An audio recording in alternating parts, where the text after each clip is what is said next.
viewers, and welcome to another episode of Talk the Torque. I'm Desh and I am your host for today. Well, I'm always your host, but anyway, I'm still your host for today. We are interviewing Belinda Kataka, the parts manager at NMI Toyota Centurion. Now, Belinda is a very, very, very special guest. She was one of our nominees last year for the Motoring Woman of the Year Award. So I'm so excited to be chatting to her.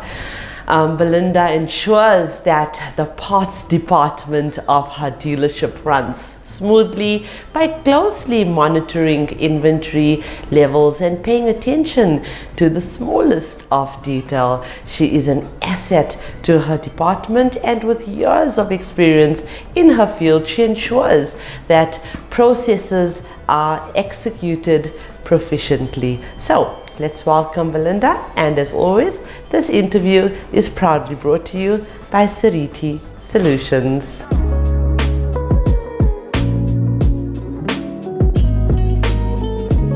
Hello, Belinda. Hello. So amazing to talk to you off air as well. You have been so inspirational in this journey. Tell us, let's first talk about your journey in motoring South Africa. All right, it started in 2014 and I started as HR administrator. I was actually recruited as an administrator in HR, and I was looking after 5 dealerships. Wow. So it was Maponya Toyota and VW, and it was Audi Center Bruma, and Toyota Centurion, GM Centurion. Was this all with the Barloworld? All with Barloworld. So you've always been with Barloworld? I've always been with Barloworld since 2014. All right. Yeah, and I think maybe I got bored, processing payroll and overtime and leave forms. And my DP, Theo Brits, says, why not try service advisor? Well, I started there. So I started as a service advisor, then warranty clerk, then supervisor in parts, and then parts manager.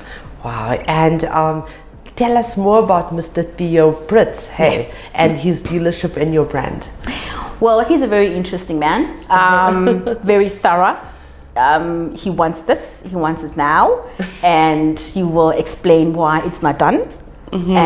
But he is a very, very helpful man, and he will assist you in what you want. So if you want something, raise your hand. Say I can do it. Then he will give you the opportunity to do that. Absolutely. Yeah. And the brand itself, Toyota? It's very interesting because when I joined Toyota Centurion, it was mainly, how can I put it, not so many black in the dealership. So I think I got cold feet and say, flip, how am I gonna express myself in Afrikaans?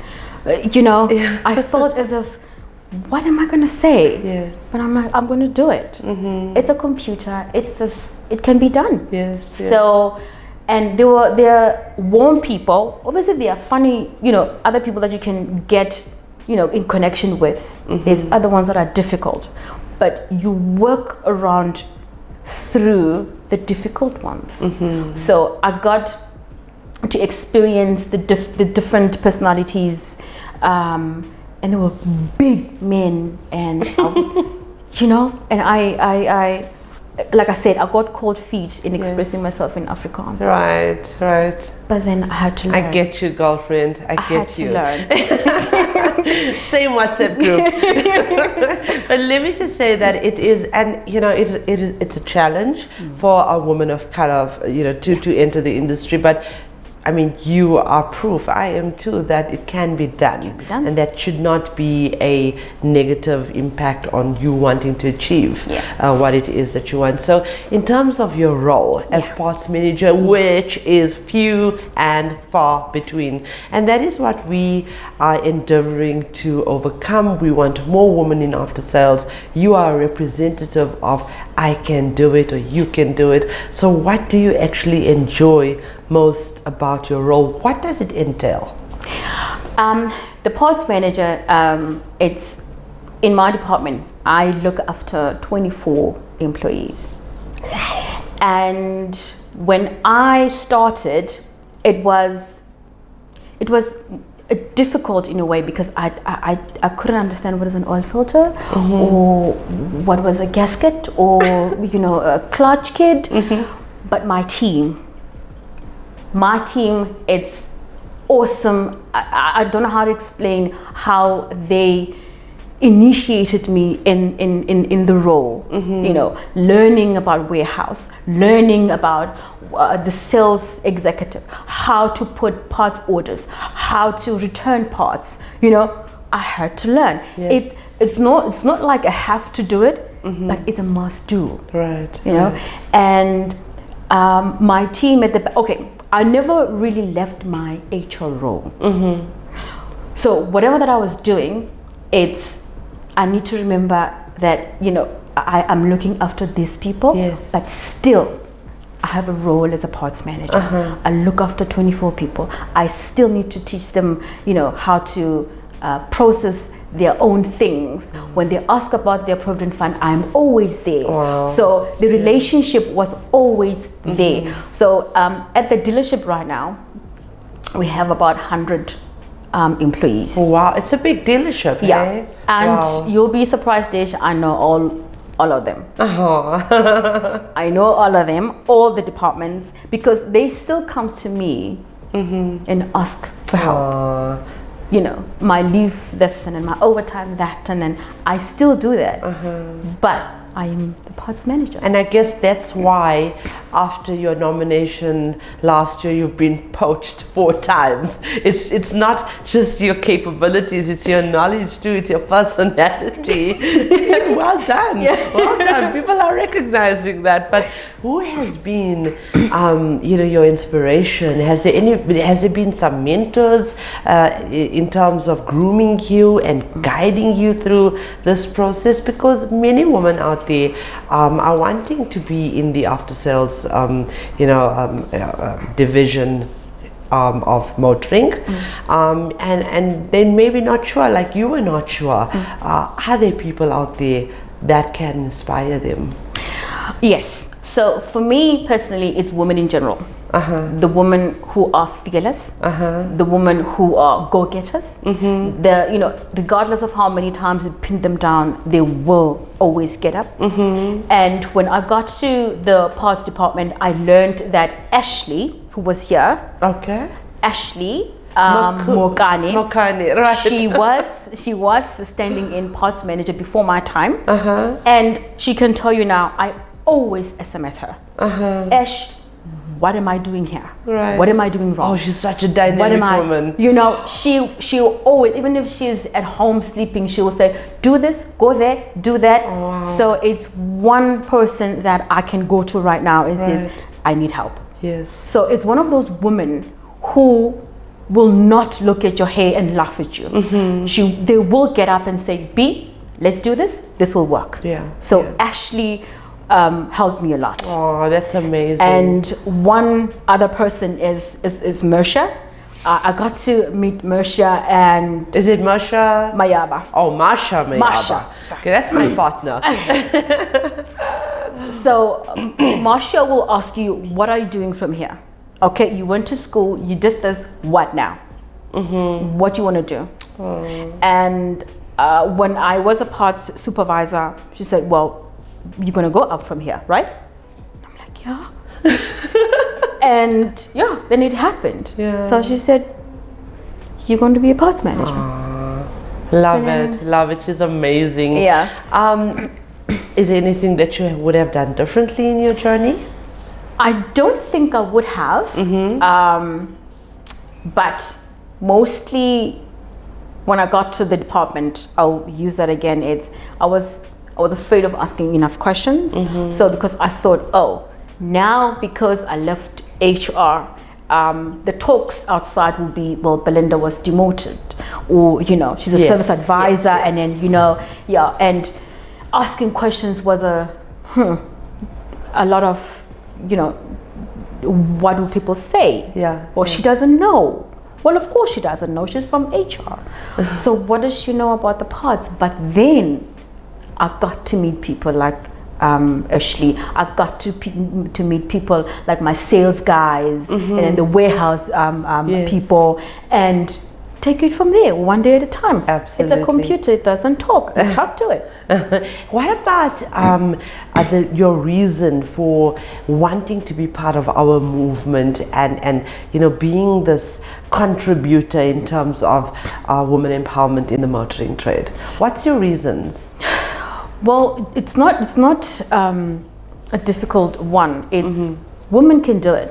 Yeah. So if you put your mind to it, you can do it. Yeah, absolutely. So I would say I'm the perfect example, because my journey started as before HR. I was a stage actress, and I mean, talking to people, being in front of people, and then expressing myself, and then it wasn't a difficult thing. And even when I started, being interested in service advisor, and I'm like, well, I talk to people. This is a vehicle. You brought it for this, a mission. We're going to do it. Then done. So if we experience problems with your vehicle, this is how I'm going to express myself. So it's the way you talk to people, and that's how you be received by people. Yes, definitely. And let's talk about the Motoring Woman of the Year Awards, where you were nominated and you went to top 300 and then got poached by so many people. Let's talk about that experience. How do you feel being nominated, number one, and number two, two-part question. How do you feel about this recognition that was bestowed upon you? Well, the first time when I learned, I got a call from Ashley, says, I'm going to nominate you. And I'm like, okay, for what? And when I got the nomination, Desh, it was like I am Charlize Theron somewhere. Seriously, it was the happiest moment. Like someone else is watching me. Yes. I mean, I just got to the department, and now this. Amazing. And I couldn't wait to put it on my WhatsApp and on my Facebook and on the Facebook group, at home, WhatsApp group. I was the queen that day. It felt like I was a celebrity, seriously. Love it. I love it. And look, it's a great movement. Thank you. It is a great movement because someone else is watching. Yes. Someone else is saying, Belinda, you can do it. This is how you can do it. I was, still in that, Right. And how, when the final nominations, when my picture was there on Facebook, and I put it, on my LinkedIn, and then I started poaching. Oh, and that's when people were poaching you. That's where it happened. So, I'm like, no thanks, I'm still I'm happy. there by followers. Well, my DP will be happy. And I said no 4 times. No, 4 times. But, well, you know what, I'm so proud and I'm glad that you didn't accept the poaching, but no, I'm glad that you felt all those wonderful things, and that your self-esteem and your just even your stamina, or is it stamina? That's not the word I'm looking for, but just the inspiration that you took from this and the motivation. I'm glad that happened for you. Yeah. And that's what we're trying to achieve. We're trying to recognize the woman in the trade, and we're trying to allow them to feel the freedom that will result from this recognition, the freedom to move, the freedom to move up the ranks. And thank you so much. Thank you for joining us. Thank you for being a part of this movement. Is there anything that you'd like to add? No, just to say thank you so much for calling me for 8 months now. So I'm grateful. Thank you so much. You're welcome. You're welcome. Thank you so much. And viewers, thank you for watching, commenting, and sharing our interviews and content. Our non-profit company is the Motoring Woman of the Year Awards, powered by MFC and Evo by Nedbank, and the Talk the Torque Studios, powered by Sariti Solutions, are aimed at recognizing and celebrating the women of motoring South Africa.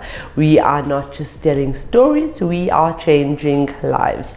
Together, we aim to empower and uplift the women of our trade.